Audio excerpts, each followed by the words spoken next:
there's a certain beautiful tension between purists and innovators, and we really need to have both, because without it, the music doesn't go forward. You know, it either stays stagnant the way it's been for, you know, millenniacs, or, you know, it just gets too far from the roots, and then it kind of just turns into something superficial. That's what we're trying to do with this duo. We're trying to maintain some connection, this beautiful music we've learned from our gurus, and be authentic about it, be honest, because we have our own musical influences, we have our own trajectories in life of where we've come from, what we've done, playing everything from rock and roll and blues to jazz and classical and Latin music. So, you know, just to play South Asian classical raga music, we do that. We do that. But for a project like this, we really feel like we need to be who we really are. And I think Sangam really exemplifies that, because we bring all the parts together.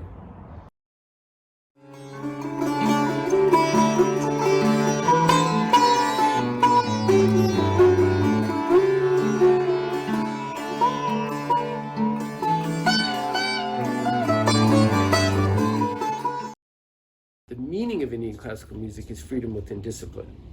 So as people who maybe didn't grow up just playing and listening to Indian classical music, once we've gone through the discipline, and we're in we're trying to find the freedom. I mean, I've been doing this music for 35 years, so then it has to be relevant to who I am.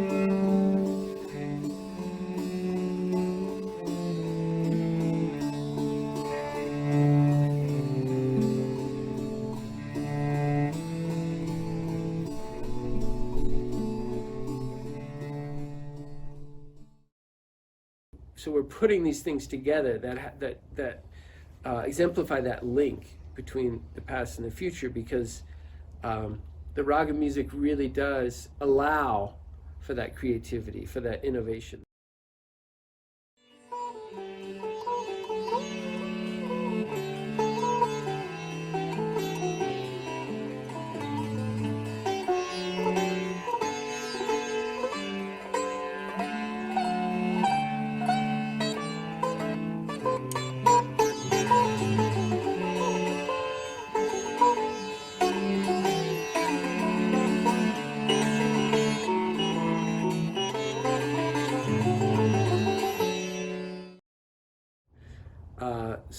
I had an experience listening to Ravi Shankar on an LP, and it was Rag Desh, one of the recordings that one of the ragas that we recorded this week here in Taos, and something really extraordinary happened, because it's like a 20-minute raga. It's called The Genius of Ravi Shankar, this psychedelic cover, and I just listened to it with these big 70s headphones, and I didn't open my eyes for 20 minutes, and I felt like I was under this waterfall of music that was just cleansing all the non-essentials, everything that wasn't necessary out. And in India, they call this kind of experience darshan. It's like, it could be guru, it could be God, who just gives you this blessing, and it kind of changes you. And when I opened my eyes and that raga finished, I didn't understand anything, but it was just like this pure experience, you know. When I opened my eyes, I was like, wow, this is what I want to do. Take 1, Happy 001, Raga Desh, Section 1, Alap.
I grew up in a family where my parents emphasized learning music, and learning classical music was a thing that we all did. Four brothers, and we had a string quartet at one point. And I just never stopped playing the cello. And my primary focus was Western classical, European classical music for the longest time. That was my ambition, to play chamber music. And I'm really blessed to be doing that.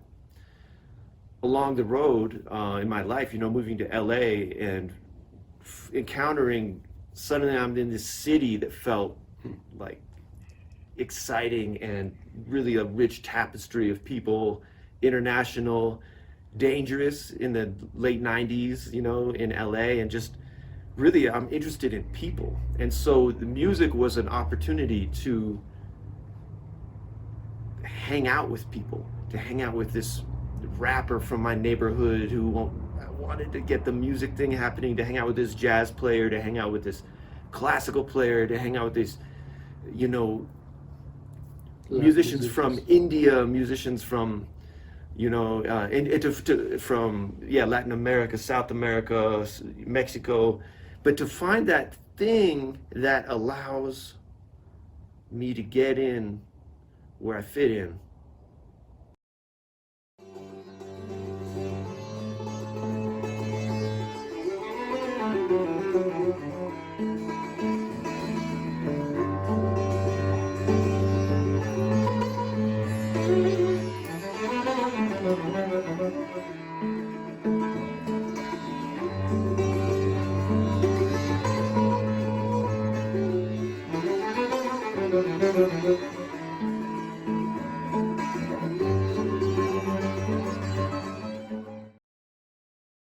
Yeah, I really like to think of music in a dramatic context, because I think that as all artists in their expression, I think, can flirt with that idea of danger, whether you're a visual artist, people may say, oh, you can't do that, that's not art, blah, blah, blah. But in music, there's such a trajectory and an arc with what's been done, especially when we're dealing with classical traditions of South Asia. Of course, India, Pakistan, Nepal, Bangladesh is all the world that people mostly refer to as Indian classical. I like to think of it as a little more broad, and it's really a global music now. And then the Western classical tradition, and then all the other kind of styles that we've imbibed growing up, in Southern California, and from rock and blues to jazz and Latin music, African music. So all of this, for us to have a natural expression, should come out of who we are, because we hang out with all these people. It's not like we live in a monoculture. You know, we live in a culture that is incredibly global and diverse, and we want that to come through our music because it's who we are.